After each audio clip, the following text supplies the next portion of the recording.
Bom dia, meus irmãos. Estamos aí mais uma vez, na EBD. Como já disse na semana passada, esse trimestre a gente vai tratar de algumas questões, relacionadas aos 10 mandamentos. Então, na semana passada, nós tivemos aí um apanhado geral de lei, um monte de coisas interessantes e que nos preparam para as 10 lições seguintes, e com certeza um fechamento bem interessante.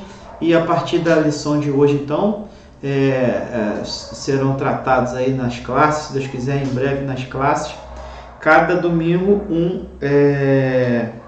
um mandamento, Então hoje a lição 2 é o primeiro mandamento: não terás outros deuses diante de mim, ok?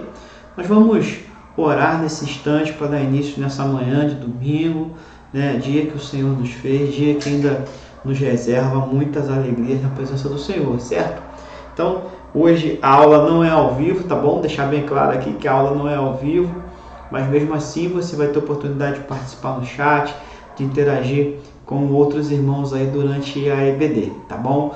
E fico devendo ainda o Google Meet, para as pessoas interagirem mais. Não foi possível ainda nesse domingo porque a aula é gravada, mas em breve eu pretendo fazer com o Google Meet, a aula online, se assim Deus permitir. Vamos orar então? Senhor Jesus, como é bom estarmos, Senhor, nessa manhã de domingo, na sua presença, querendo aprender mais de Ti, Pai, querendo ouvir a Sua voz, querendo, Senhor, ter algo para que nos possa alimentar da Sua palavra, Pai. Ajuda-nos, Senhor, a entender a Sua palavra, ajuda-nos, Senhor, no propósito de cumprir os Seus mandamentos. É isso que eu te peço, te agradeço, em nome de Jesus, amém. Então vamos lá, meus irmãos. A gente tem então a leitura do texto base, que se encontra em Êxodo 20 de 1 a 3. Êxodo 20 de 1 a 3. Vamos dar uma olhadinha então nesse texto. Êxodo 20 de 1 a 3. Você pode abrir a sua Bíblia aí e acompanhar essa leitura. Os 10 mandamentos. Então falou Deus todas estas palavras: Eu sou o Senhor teu Deus, que te tirei da terra do Egito, da casa da servidão. Não terás outros deuses diante de mim. Ok? O autor coloca algo muito interessante aqui, na introdução da lição, que vai ao encontro do que já foi falado no domingo passado, que os mandamentos, eles são, na verdade, expressões de amor do Senhor. Então o autor, ele traz aqui como introdução a questão do filho pródigo, O filho pródigo resolveu ir para outro lugar, deixar o seu pai em busca de novos relacionamentos, de novas aventuras, e foi o que não deu tão certo. Na verdade, eu achei interessante essa introdução, porque eu nunca havia pensado no filho pródigo, com essa figura de amarás ao teu Deus de todo o teu coração. Na verdade, se esse filho tivesse amado ao seu pai, que pode ser também uma figura do próprio Deus, uma figura, uma expressão então humana do amor paternal que Deus sente de nós, mesmo quando nós não o amamos, quando nós gastamos a vida de maneira dissoluta, Ele nos aceita de volta. Mas eu não tinha nunca pensado a respeito do texto, de Lucas 15, de 11 a 32, do filho pródigo, com essa pegada do amor a Deus, e que não amar a Deus, não colocar Deus em primeiro lugar, pode trazer consequências. E assim como esse pai, né, descrito na parábola do filho pródigo, Deus também, por amor, permite que as pessoas se afastem, né? Na verdade é a questão de livre-arbítrio. Então, como aquele jovem quis se afastar, muitas pessoas não querem relacionamento com Deus, não querem dar essa prioridade para Deus. E aí as consequências acontecem. Bom é quando a pessoa, assim como esse filho pródigo, né, ele cai em si e volta à casa do seu pai. Então, do ponto de vista do carinho, né, o exemplo do autor aqui em relação a um pai, o relacionamento pai e filho, eu acho que é muito interessante e vale até dar uma lidinha depois com calma aí em Lucas 15, de 11 a 32, com essa ótica, né, sob esse olhar aí do amarás ao teu Deus de todo o teu coração, parafraseando, amarás aí o teu pai, né, de todo o coração, no caso do filho pródigo que amou mais outras coisas, né?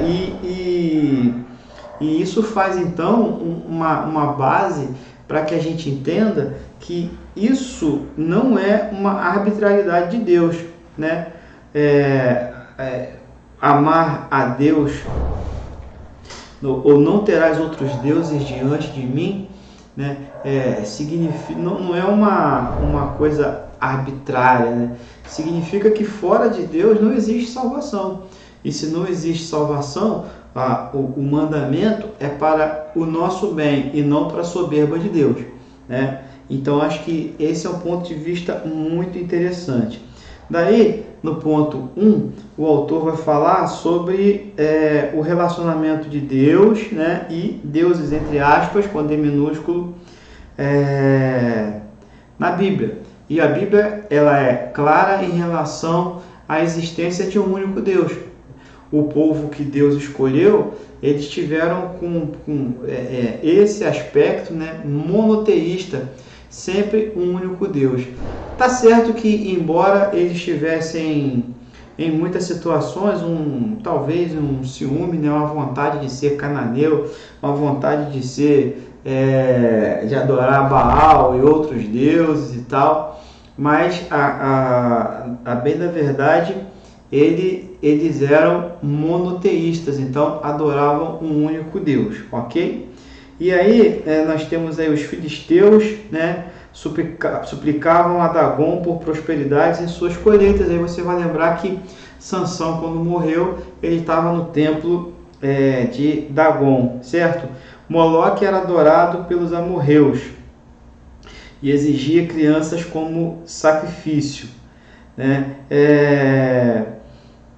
E a gente também vê no Antigo Testamento, muito adorada também, se fala muito no Antigo Testamento, da deusa Astarote. Então, esse mandamento ele serve para o Antigo Testamento, certo? Porque eles estavam num contexto, embora o povo de Israel tinha que ser por uma ordenança do próprio Deus. Monoteístas, eles estavam aí baseados, ou rodeados de povos que eram politeístas. Ou se eram monoteístas, mas não adoravam ao Deus, ao Senhor Deus, ao grande eu sou. É interessante também uma expressão que se encontra muito na Bíblia, agora passando um pouco, saindo um pouco do contexto aqui da revista, mas é uma expressão que eu particularmente gosto muito na Bíblia e que aparece muitas vezes, tanto no Antigo Testamento quanto no Novo Testamento. Parece que esse desejo de Deus permeia o escrito da Bíblia, ele vai até o Apocalipse, que é a expressão de Deus, e eu serei o seu Deus e eles serão o meu povo, e eu serei o seu Deus e eles serão o meu povo. Quer dizer, é uma proposta, não embora seja um mandamento, né, algo que precisa ser cumprido, mas não é algo que é dogmático, ou seja, uma sentença autoritária. Você pode amar a Deus ou não. O conselho é que você ame a Deus acima de todas as coisas. Sobre isso, o autor fala o seguinte: uma rápida análise diria que Deus quer tudo para a sua glória, Mas o que é arrogância? Né? Arrogante é aquele ser que exige aquilo que não é ou não pode ser, que não é o caso de Deus, né? E aí a gente entende que amar a Deus acima de todas as coisas não é uma arrogância de Deus, é uma oportunidade para nós, que na verdade é um ato de amor para Ele. E as consequências de amar a Deus são infinitamente melhores, sempre melhores, do que amar a quaisquer outras coisas que possam vir a tomar o lugar de Deus em nossa vida. O texto de Mateus 6,33 fala sobre prioridade, né? Mas buscai primeiro o reino de Deus e a sua justiça, e todas essas coisas vos serão acrescentadas. O que aconteceu com o filho pródigo, né? Ele amou mais as outras coisas, perdeu a sua riqueza, ele não amou primeiro o seu pai. Se ele amasse primeiro o seu pai, todas as outras coisas que ele depois teve falta seriam acrescentadas automaticamente pelo relacionamento com o pai. E o interessante é que quando ele volta, ele é restituído, né, de tudo aquilo que ele perdeu. Ele coloca-se um anel no dedo, é um dia de festa e tal, e é muito interessante essa restituição e essa maneira como aquele pai abraça o seu filho, recebe o seu filho de braços abertos, e é da mesma forma que Deus nos recebe como filhos também, certo? E aí a gente tem todo o contexto do Antigo Testamento, também do Novo Testamento, né? O contexto ali greco-romano, né? Dentro do Império Romano, da cultura grega, muitos deuses. Vocês vão lembrar que quando Paulo chega a Atenas, lá existem muitos altares de muitos deuses, e aí Paulo usa o altar ao Deus desconhecido. Existe uma história a respeito disso, contada no filme O Fator Melquisedeque, de Don Richardson, livro muito legal. O meu está emprestado, né? Quem pegou sabe, olha lá, hein? Então a gente vê esse politeísmo, né, contra o mandamento, ou indo, né, contra o mandamento. Passamos aí então, rapidamente, né, ao tópico 2, o relacionamento com deuses, entre aspas, minúsculo, no passado e nos dias atuais, certo? Então, antigamente, aí você pode dizer, não, a gente não adora outros deuses, né? A gente não tem outros deuses. Mas uma coisa que é interessante, em Mateus 6,24, o Novo Testamento chama o dinheiro de mamon, como se fosse um deus, né? E aí a gente sabe que o dinheiro tem dominado muitas pessoas e que o amor ao dinheiro tem levado muitas pessoas a muitos lugares indesejados, né? Inclusive cadeia.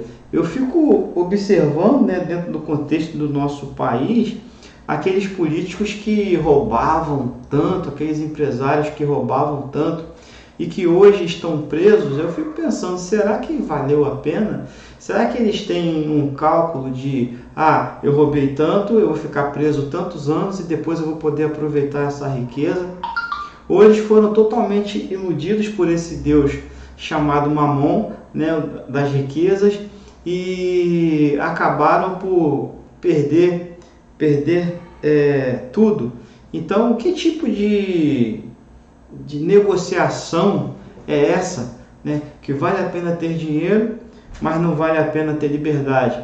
Isso num extremo da sociedade, né? No outro extremo você vê, por exemplo, o tráfico de drogas, né, aliciando tantos jovens, às vezes até bem na infância, e a grande questão é que eles querem dinheiro, né? Ou status, ou armas, mas na verdade eles querem ter alguma coisa que eles não têm na maioria das vezes, dinheiro. Mas será que vale a pena o dinheiro que se ganha de maneira ilícita? Será que vale a pena não poder sair, não poder se divertir, não poder namorar, não poder ir a um shopping, ficar o tempo todo preso, né, no lugar, dentro de uma favela ou algum lugar assim, e não poder sair para ver a vida? Será que vale a pena perder a sua vida cedo, aos 20, aos 15, aos 16 anos? Será que vale a pena? Então, a gente vê por essas associações que Mamon, né, é um Deus muito, muito ativo na nossa sociedade. Foi citado no Novo Testamento, né? E aí tem duas versões: não se pode adorar a Deus e a Mamon, né? Ou em outra versão, não se pode adorar a Deus e as riquezas tem sido realmente um Deus que tem afastado as pessoas do reino, né? E aí, vou ler aqui o que o autor coloca: além do dinheiro, o sexo, a comida, a bebida e o poder ocupam o lugar principal na vida de muitos seres humanos, pois seus relacionamentos com tais deuses são interesseiros. Apenas interessa alimentar, ou seja, o ventre, ou seja, a carne. Filipenses 3,19 diz assim: cujo fim é a perdição, cujo Deus é o ventre, e cuja glória assenta no que é vergonhoso, os quais só cuidam das coisas terrenas, né? E aí, talvez você pense: será que a palavra do autor ela é relevante? Será que a bebida, o poder, a comida, né, o sexo ocupa então o lugar de Deus, já que são coisas do nosso cotidiano, né? O sexo, a comida e a bebida são coisas do nosso cotidiano, pelo menos dos casados, né? Deveria ser dos casados. Então, a gente pode entender e a gente pode citar exemplos do quanto o amor ao sexo, né? O sexo criado por Deus, maravilhoso, dentro do ambiente do casamento, dentro de um ambiente de fidelidade, coisa linda, mas deturpado pelo inimigo, deturpado pelo diabo. Então, o apego ao sexo de maneira desordenada, de maneira errada, também tem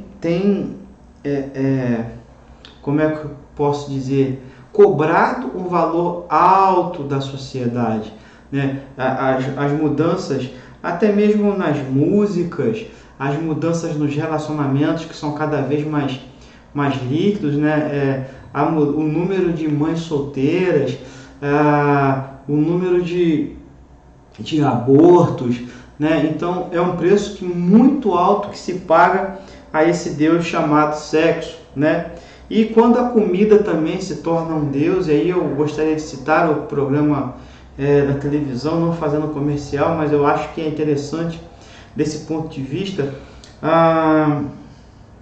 o programa Quilos Mortais, né? Às vezes a gente não tem a dimensão do quanto a obesidade é mórbida, né? Chega a ser obesidade mórbida, o quanto ela prejudica aquelas pessoas que vão pouco a pouco se aprisionando dentro do próprio corpo.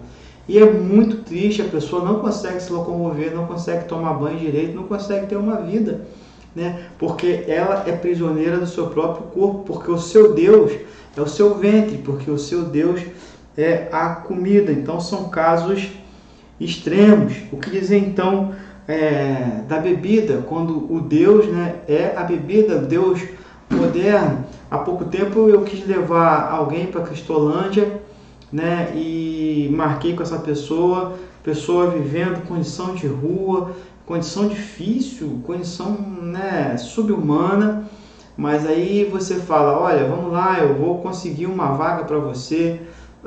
Não quero, porque lá eu não posso beber, né? Então, o seu Deus é a sua bebida. Mesmo que isso te tire da família, mesmo que isso te tire do contexto da sociedade, E a bebida tem o agravante, né, de ser uma droga lícita e que faz um tremendo mal para a sociedade. Nessa linha de pensamento também, há pouco tempo eu vi um documentário sobre Pablo Escobar, como aquele homem ele se tornou rico, né, o homem mais rico da Colômbia, talvez um dos mais ricos do mundo. O seu Deus era o dinheiro e ele providenciava o Deus chamado droga para pessoas do mundo inteiro, né, sobretudo dos Estados Unidos. E ele realmente sucumbiu ao seu Deus dinheiro e fez com que muitas pessoas sucumbissem ao Deus droga, que assim como a bebida, muitos não querem sair da vida da droga. Preferem dormir na rua, preferem ficar longe da sua família e não como é que diz? Dão um braço a torcer, não desapegam, né, desse Deus aí chamado droga. E aí o autor fala que esses deuses são deuses interesseiros, né, que pagam o seu preço. Já falei dos políticos, mas eu creio que não só na esfera política, né, mas em muitas outras esferas, o poder ocupa também o lugar de Deus. Pode ser dentro de uma empresa, talvez até dentro da sua casa, né, quando o fato de você liderar, o fato de você mandar, é que vai ser verdadeiramente o seu Deus. E isso é muito complicado. E aí o autor coloca aqui que a sociedade atual ela colhe frutos amargos, né? Frutos de amargos, diria até podres, dessa relação desalinhada com o seu Deus. E o autor coloca aqui o exemplo em relação ao sexo, né? E ele diz o seguinte: a adoração desenfreada ao sexo trouxe ao mundo o vírus da AIDS, né?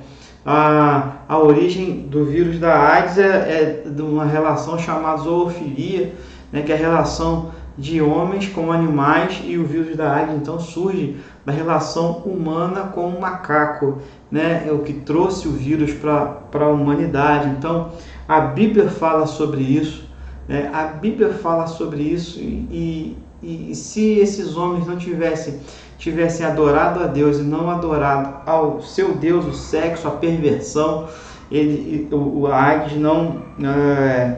não entraria na sociedade.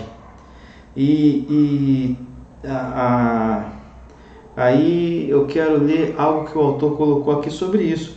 A erradicação da AIDS só será possível quando a sociedade obedecer a Deus, venerando-o com um matrimônio honrado, é verdade, eu concordo com o autor, e adorando ao Senhor, respeitando os valores familiares, como dizem por aí, né? Deus criou o sexo seguro e chamou de casamento. A sociedade atual precisa urgentemente abandonar a adoração aos seus ídolos, que não são apenas de pedra, madeira ou bronze, mas de escravidão ao dinheiro, sexo e poder, e conceder soberania a Deus em sua vida e atitudes. Notem, queridos, que esse tipo de abordagem ela não é simplesmente para a igreja, mas ela é para a sociedade, é para uma vida melhor. Então, quando a gente fala disso aqui, a gente fala para todas as pessoas. Você não pode falar: olha, você que é do mundo, você é assim e assado, você tem esse Deus. Não. É um ensinamento geral, inclusive para cristãos. Uma outra idolatria, falando no meio de cristãos, né, talvez hoje seja um pouco menos, eu acho que já foi bem ruim, isso aí já foi bem pior, é a adoração a ídolos do meio gospel, né? Cantores, pastores midiáticos, né?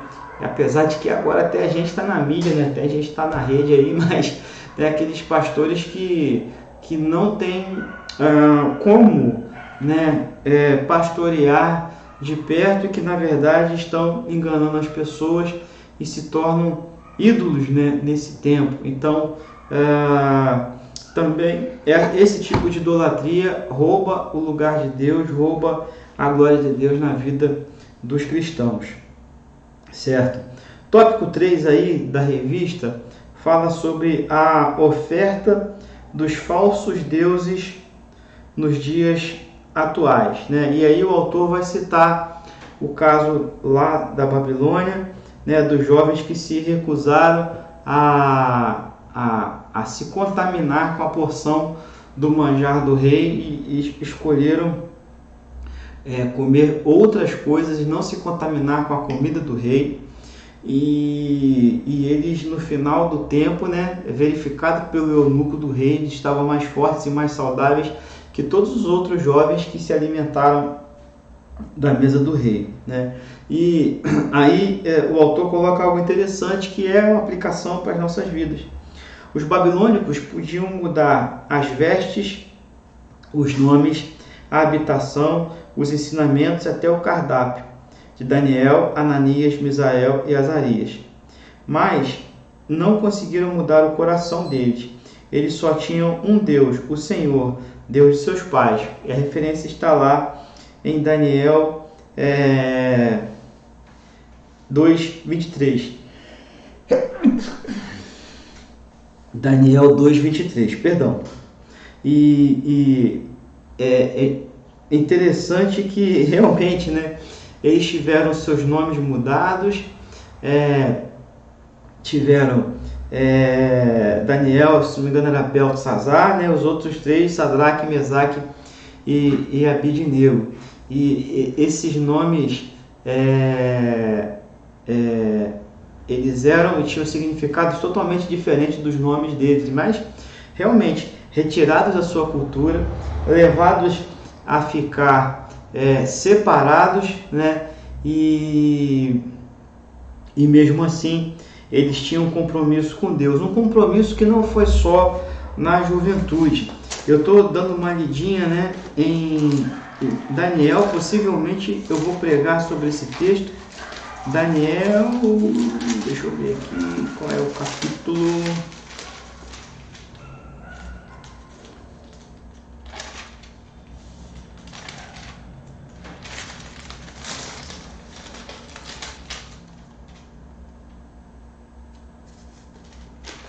Se não me engano é o 9.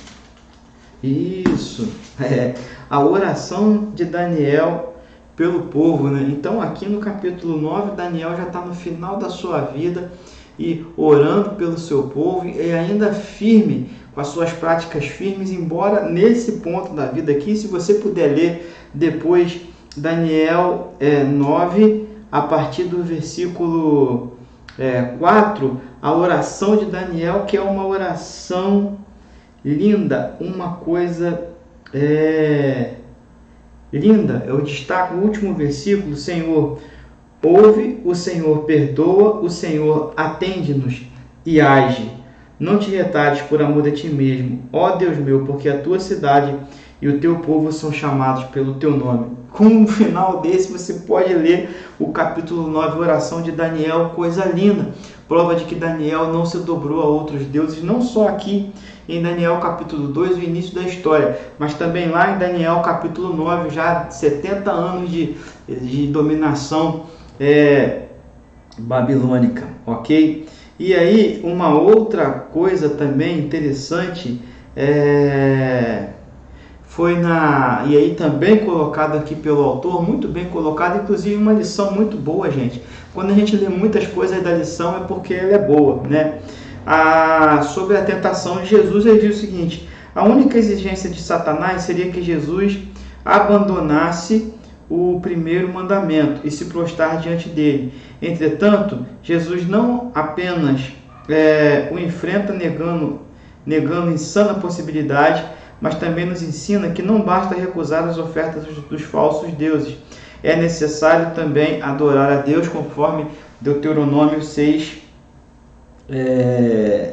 13. E aí o autor coloca assim, uma visão muito interessante, que não é preciso só não se prostrar diante de outros deuses, é preciso também adorar o seu Deus, adorar a Deus, né? Porque essa adoração é que traz o relacionamento, que é o princípio da intimidade. Quando você então tem a possibilidade de se relacionar com Ele, de falar com Ele, de ouvir a sua voz através de tantas maneiras, né? E ele continua aqui: pessoas abandonam o vício, pagam suas contas em dia, não adulteram, não se prostituem, mas esquecem de adorar a Deus. Certo? Então eu acho que essa é uma colocação, é um detalhe, né, sobre esse mandamento, né? Não colocar outros deuses diante de ti, mas também não esquecer da sua adoração, do seu culto, né, daquilo que você entrega ao Senhor. Nosso ministro de música, Gilmar, ele, quando nos convida para tocar, para fazer qualquer coisa, ele sempre, né, bem organizado, ele manda para a gente na semana quais são os cânticos que nós vamos cantar, né? Ele manda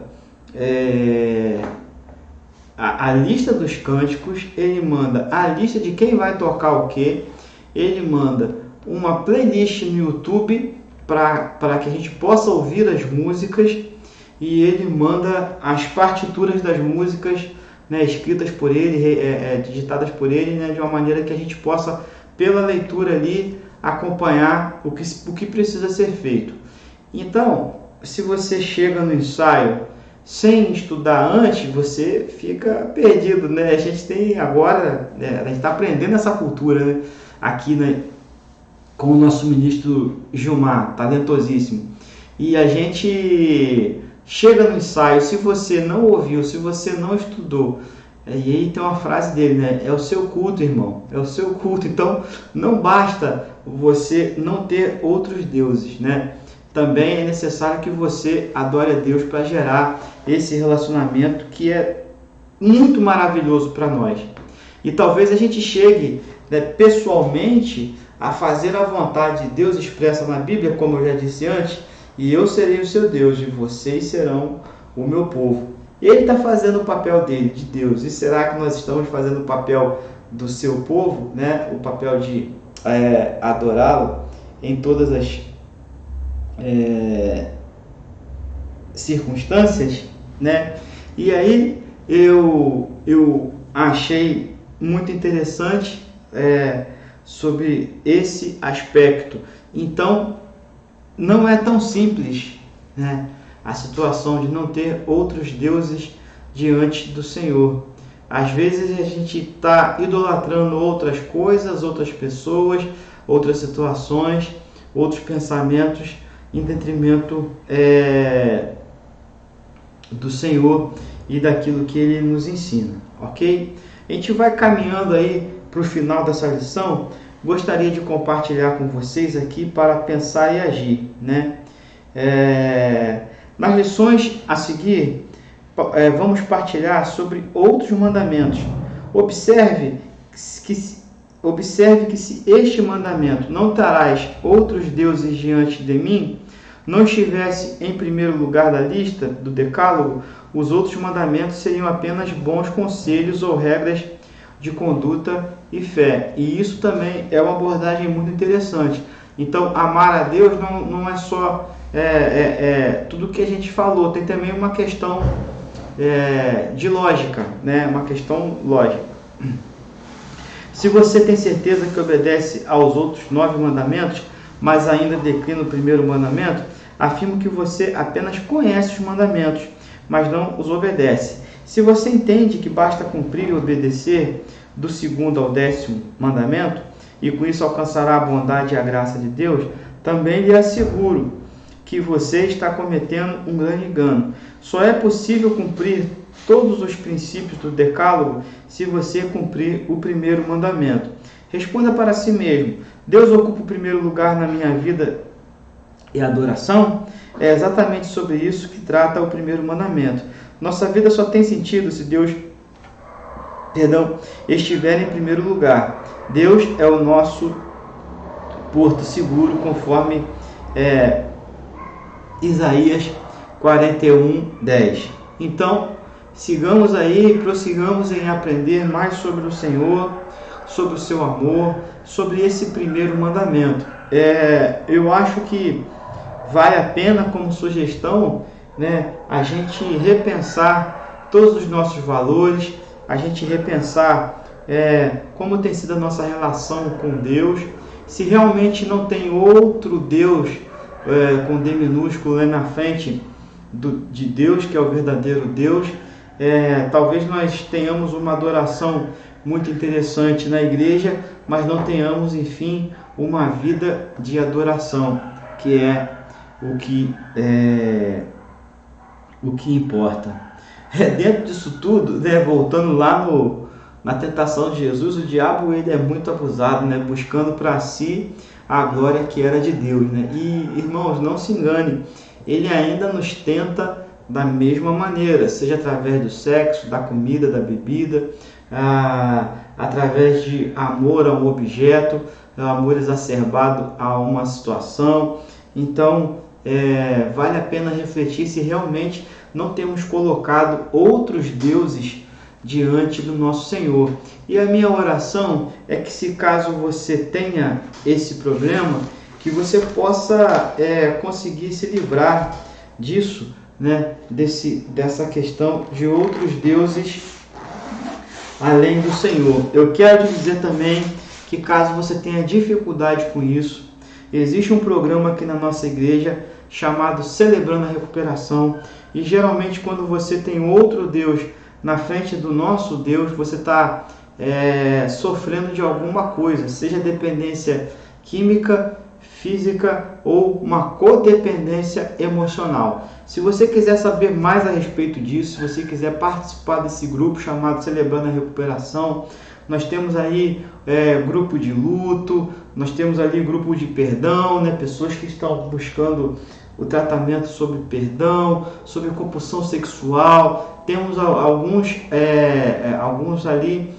Então, se você se sente oprimido, se você precisa de ajuda em relação a adorar a Deus sobre todas as coisas, né? Não colocar outros deuses diante de Deus, se você tem um outro Deus diante de Deus, eu acredito que esse programa pode te ajudar. Então você pode, nesse caso, procurar a mim, a Kedma, que a gente vai te explicar direitinho como é que tá bom? Que o Senhor te abençoe, que o Senhor te guarde, que o Senhor te prepare para a próxima lição, para o próximo mandamento, tá bom? E a gente segue, né, estudando a palavra, e eu acho que vai ser muito interessante tudo que a gente vai fazer aqui nessa lição. No próximo domingo talvez seja o pastor Arthur ou quem delegar, então se prepare e lê a lição antes. Se você não tem a revista, pede pra gente,